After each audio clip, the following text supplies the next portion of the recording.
After reading this module, you shall be able to gain an insight about MNEs from the developing economies. Understand the various push factors behind the internationalization of the MNEs from developing countries. Identify the theoretical backgrounds to understand the behavior of the MNEs from developing countries. Analyze the recent trends in growth of MNEs from the developing countries. The discourse about the performance and the role of the MNEs is generally focused on the MNEs from the developed economies, who in order to maximize their profits and sales follow their market seeking and efficiency seeking strategies and expand their operations in the developing country. However, we can observe many enterprises from the developing countries are also internationalizing their operations. Actually, since the 1990s, the global competitive landscape is becoming increasingly populated by MNEs originating from countries that are not among the most advanced in the world. The new MNEs come from upper middle income economies, emerging economies, developing economies, as well as the oil-rich countries. They are operating in the international market sphere through alliances and joint ventures or even wholly owned subsidiaries. Some of them are small and product focused, while others are large and even diversified across many industries. They are being categorized as third world multinationals or emerging multinationals. Recently, these enterprises have become key actors in foreign direct investment and cross-border acquisitions. During the recent phase of global slowdown, the MNEs from the developing countries have increased their share in world FDI flows, while that of the developed world declined. Recent World Investment Report of 2015 pointed out that global FDI inflows declined in 2014.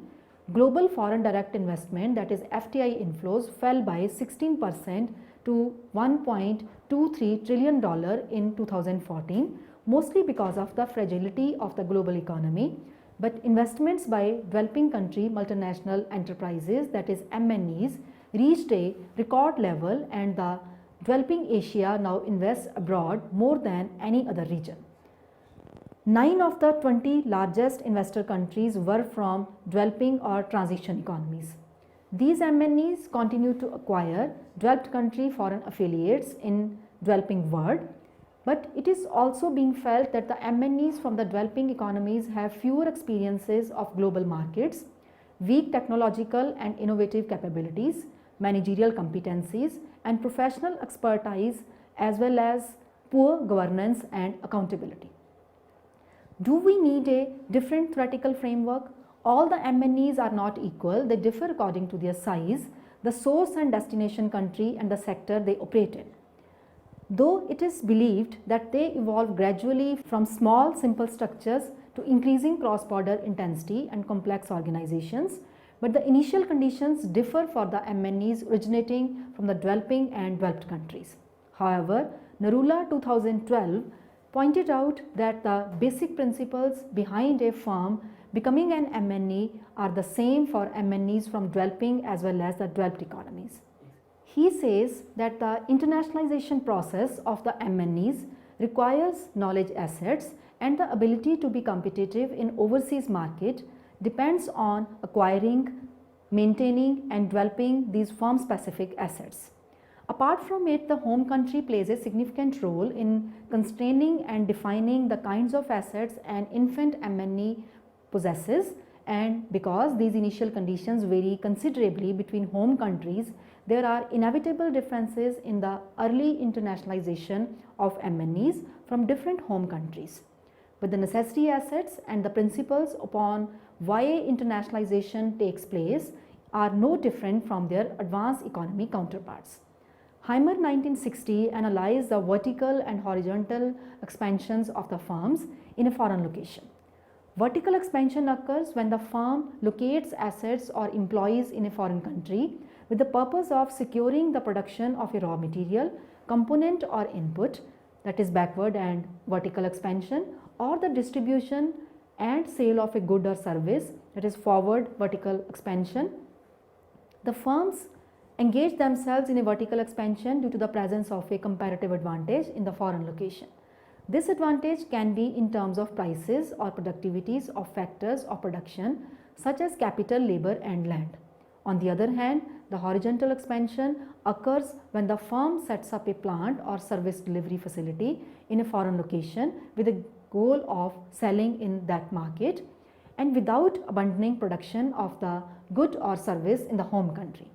This type of expansion sometimes becomes inevitable due to protectionist barriers, high transportation cost, unfavorable currency exchange rate shifts or requirements for local adaptation to the peculiarities of local demand and make exporting from the home country unfeasible or unprofitable. In case of MNEs from emerging economies, it is generally stated that they choose the vertical expansion in order to reduce uncertainty and risks. However, the MNEs from emerging economies are less likely to choose the path of horizontal expansion because they do not possess better intangible assets as compared to the MNEs from the developed countries. Thus, the MNEs from the developing countries struggle hard to attain the competitive advantage as well as the intangible assets for enhancing their capabilities. The MNEs from developing economies can readily use their homegrown competitive advantage in other developing counterparts. But when they enter more advanced countries, they are likely to expose themselves to the cutting edge demand and therefore they need to develop their capabilities. These firms may evolve in a way that helps them to upgrade their capabilities or gain geographical reach or both. This process can be understood with help of figure. In figure, we have taken the geographical reach on the x-axis and the extent of capabilities on the y-axis. Along the diagonal, the firm pursues a balanced growth path. The area above the diagonal shows that a firm enters the region of capability building in which the firm sacrifices the number of countries entered, that is the geographical reach, so as to close the gap with other competitors, especially in the advanced economies. Below the diagonal, the firm enters the unsustainable region because prioritizing global reach without improving firm competencies jeopardizes the capability upgrading process. But the MNEs from the developing economies need capability upgrading and gaining global reach simultaneously, whereas entering developing countries helps them gain size, operational experience and generate profits through venturing into developed ones. They can upgrade their capabilities, but at the same time they have to face tough competition in the developed markets.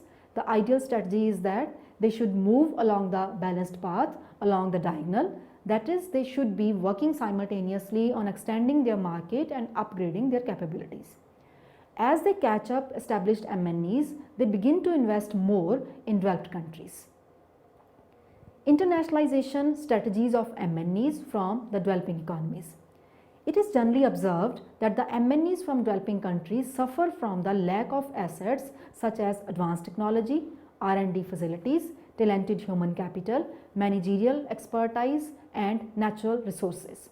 Therefore, these MNEs try to acquire these critical resources through international expansion, which is exploratory as well as exploitative in character.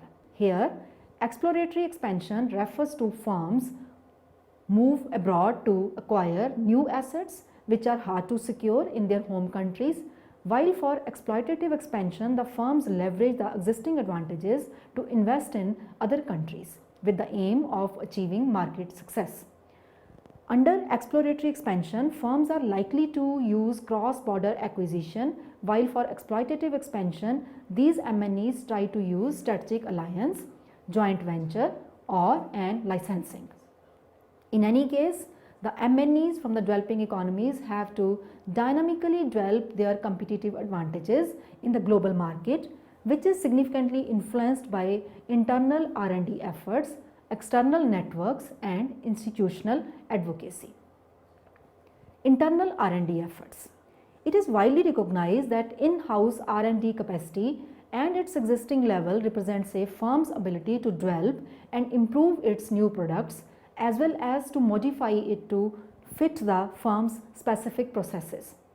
In general, firms will devote more R&D resources when they are sure of the linkage between more R&D input and more R&D outputs.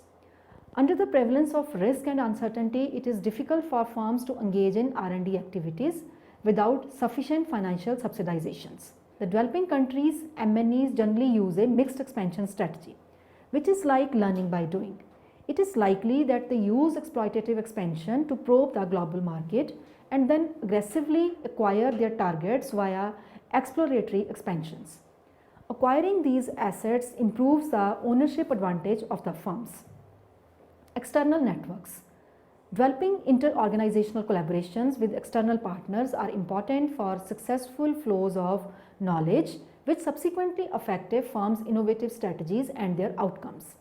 These collaborations can be with the research organizations such as universities, research institutes, technical institutes, etc., as well as other MNEs within the country or outside the country.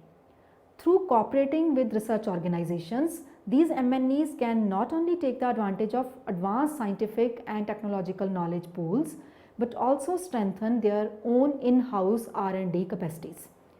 Business ties with other MNE partners help the developing country MNEs overcome their deficiencies in knowledge about global market. With such business ties, the exchange of high quality and diverse information becomes possible, which helps these MNEs in learning sophisticated manufacturing techniques and understand new product offerings, resulting in more efficient and effective knowledge absorption. Thus, the developing countries' MNEs are likely to leapfrog to overseas market for acquiring more advanced technological knowledge with strong ties with their partners. Institutional advocacy. Institutional framework is very important for determining the speed, direction and timings of the internationalization process of MNEs, whether they belong to the developing economies or the developed ones. The institutional environment largely depends upon the home country's prevailing policies regarding support to the MNEs. The governments can grant a firm access to favorable financial resources for experimentation and in gaining access to other knowledge resources. Government support makes a significant impact on the process of technological learning, which affect a firm's interactions with international community by regulating the inflow of foreign technology. They affect the firm's interactions with the domestic community by influencing the availability and efficacy of local supporting institutions and the quality of educational institutions.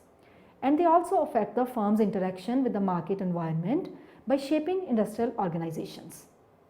These policies thus affect directly or indirectly the process of technology development and hence the competitive advantage of the firm. Recent trends. Even though the FDI outflows are still dominated by the MNEs from developed countries, but the MNEs from the developing countries are registering a remarkable growth in terms of investment as well as sales. Latest World Investment Report of 2015 shows that out of 20 largest MNEs, 9 were from the developing countries. Actually, the rise of global FDI outflows over the past 3 decades has been remarkable.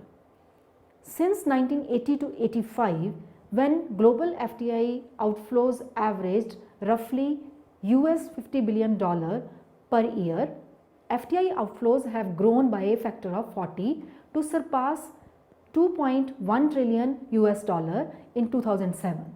In 2008, due to the financial crisis and global economic downturn, global FDI outflows fell by roughly 10% to 1.9 trillion US dollar. The latest trends have shown that these outflows were 1.3 trillion dollar in 2012, which increased to 1.4 trillion dollar in 2013. But if we disaggregate these outflows by the level of development of the economies, we can observe that the outflow by MNEs from the developed economies have actually declined, while that of the developing economies has increased. The FDI outflows by MNEs from the developed countries declined from $873 billion in 2012 to $823 billion in 2014. On the other hand, in case of MNEs from the developing countries, these outflows have increased from $357 billion to $468 billion during the same period. These trends have changed the relative shares of the MNEs of the developing economies in the global FDI outflows. During this period, the relative share of the MNEs from the developed countries in the global FDI outflows has declined from 68% to 60.8%, while that of the MNEs from the developing countries increased from 27.8% to 34.6%. Thus, the developing economies now account for more than one-third of global FDI outflows, up from about just 1/10 in 2000. But it should be kept in mind that for the MNEs from the developing economies, the mode of entry and the source of investment is very important, particularly when they decide to enter a developed country market.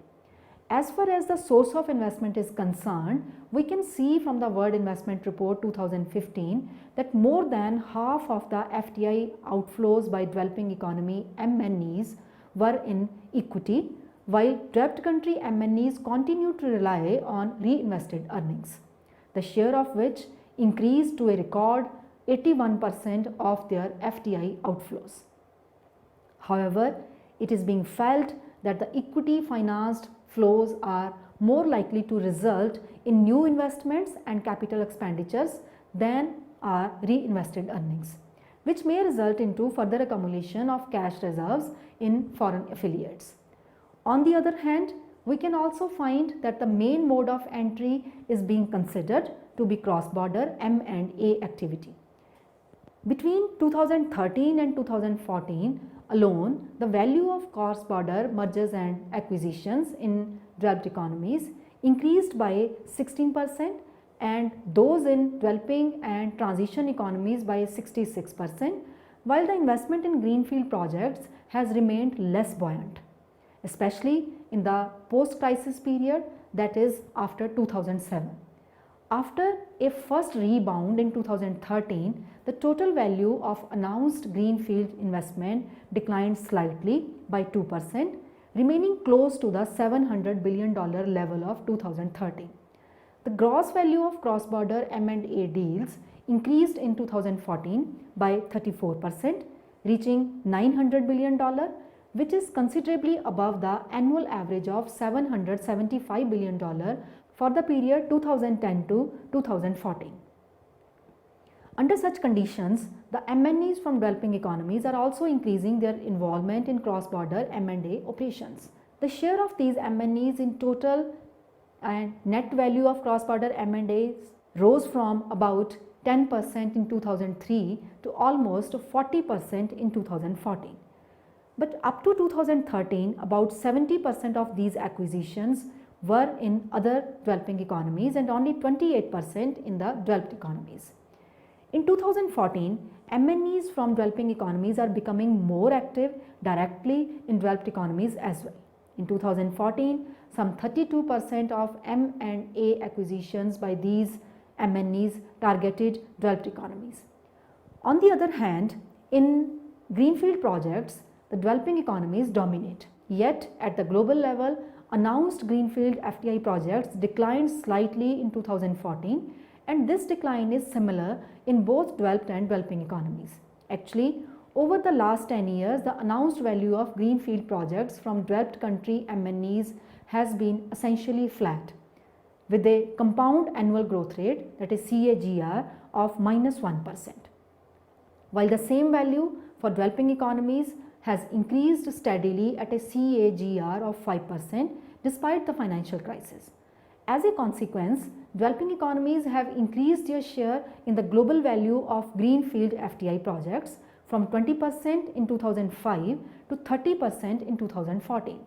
Thus, we can say that although the landscape of foreign investment is still dominated by the MNEs from the developed countries, but those from the developing world are also heading fast. We can have a quick look at the recent trends of internationalization process of 100 largest MNEs worldwide and those from the developing economies. We can see in this table that during the last 2 years, The trends of internationalization of the MNE's activity have been positive in case of all aspects with assets, sales as well as employment. In case of 100 largest MNEs in the world between 2012 and 2013, the assets have increased by 4.8%, the sales by 4%, while the employment declined by 0.7%. Since in each case, the growth rate of the domestic component has been much higher that of the foreign one, this has led to a slight decline in the share of foreign sales as well as employment out of their respective totals. We can also observe from this table that for developing and transition economies, MNE's growth rates of assets, sales and employment, both domestic and foreign, are higher than for their developed country counterparts. These MNEs have registered a growth of 9.1% in case of assets, 9.3% in case of sales and 3% in case of employment between 2012 and 2013.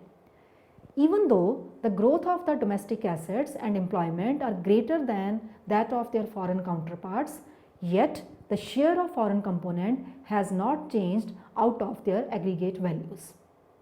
It is only in case of sales that the share of foreign component has declined by 1 percentage point in 2014 as compared to 2013.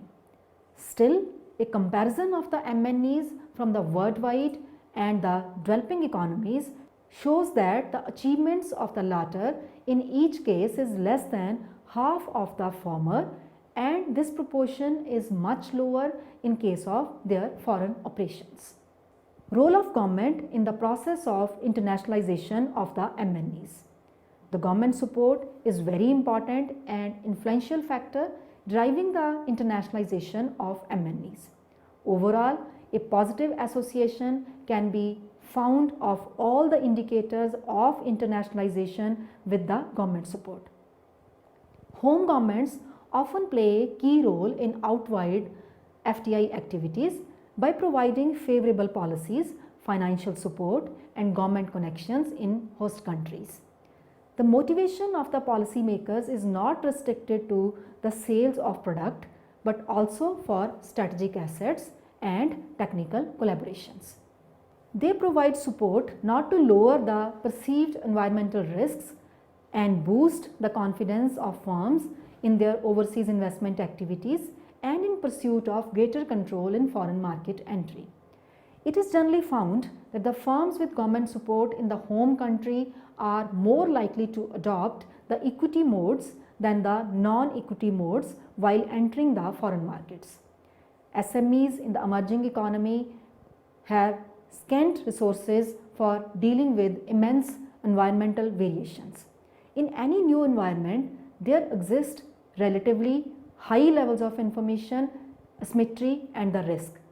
Entering into unfamiliar markets is a challenge for the firms from emerging economies, especially when the new market. Lack of international experience combined with the severe shortage of reliable foreign market leads the SMEs to depend upon the government support. Governments often provide critical information helping firms reduce the risk and uncertainty inherent to the international operations.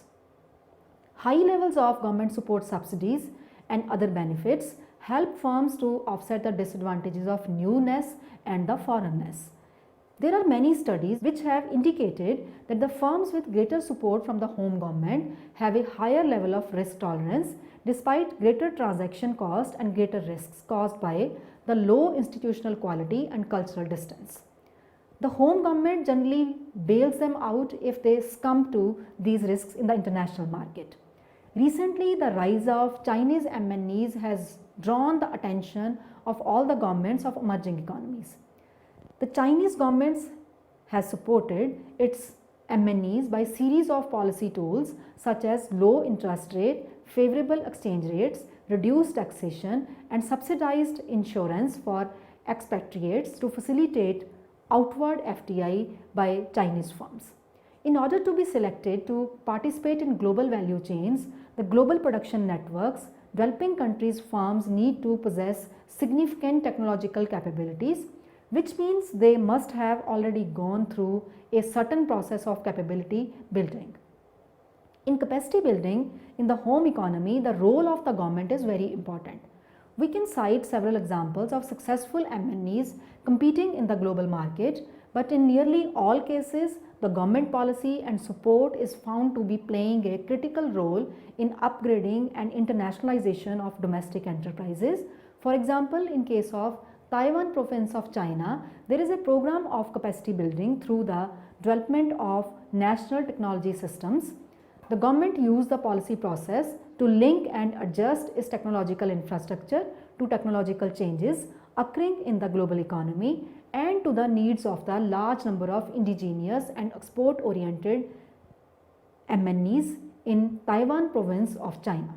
For this purpose, the several institutional agencies such as Investment Promotion Agency, Science and Technology Institute, Export Marketing Agency, Cluster Supporting Agency, etc. were geared up to enhance the capacity building and competitiveness of the firms operating abroad. Thus, for governments of developing countries, there are both challenges and opportunities in the present structure and features of the global manufacturing operations, and hence the support by government by adopting suitable policies is very important for increasing the degree of internationalization of the MNEs. Let us summarize what we have learned from this module. Although the developed world is more endowed with gigantic sized corporations which have their assets more than even the GDP of some countries, yet the trends of globalization during the last 25 years have shown that the companies or corporations of the developing countries are also trying to mark their niche in international business scenario. These MNEs from the developing world are heading fast than their counterparts from the developed world, but still they are in relative disadvantageous position as compared to the MNEs from the developed countries. These MNEs suffer from the lack of assets such as advanced technology, R&D facilities, talented human capital, managerial expertise and natural resources. Hence, they have to dynamically develop their competitive advantages in the global market, which is significantly influenced by internal R&D efforts, external networks and institutional advocacy. It is being felt that much depends upon the home economy's prevailing policies regarding support to the MNEs. The governments can grant a firm's access to favorable financial resources for experimentation and in gaining access to other knowledge resources. Government support makes a significant impact on the process of technological learning, which affect a firm's process of internationalization through increased competitiveness. The recent developments in case of global FDI show that although the FDI outflows are still dominated by MNEs from the developed countries, but the MNEs from the developing economies are registering a remarkable growth in terms of investment as well as sales.